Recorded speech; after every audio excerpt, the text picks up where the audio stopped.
Your business's growth is being throttled by one constraint. And until you fix that, nothing else you do will matter. That's the truth behind the theory of constraints. So, what does that mean?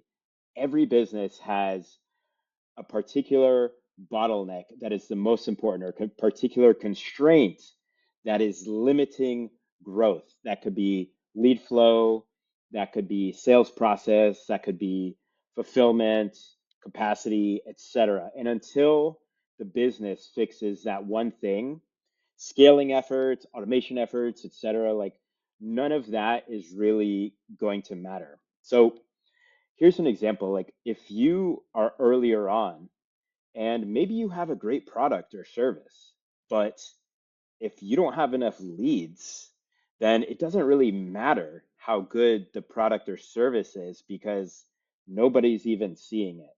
Nobody's getting to use it or experience that service.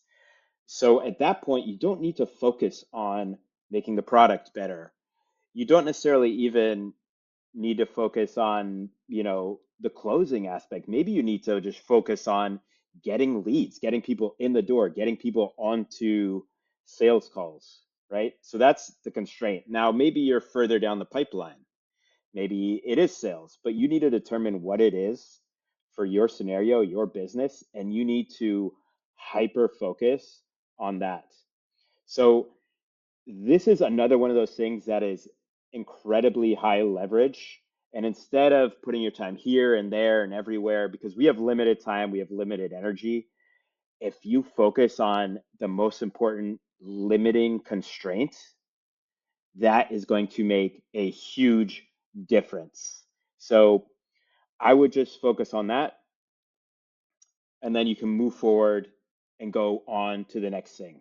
If this was helpful, go ahead and like, comment, and subscribe. And I'm going to talk about more high leverage principles that can dramatically positively impact your business.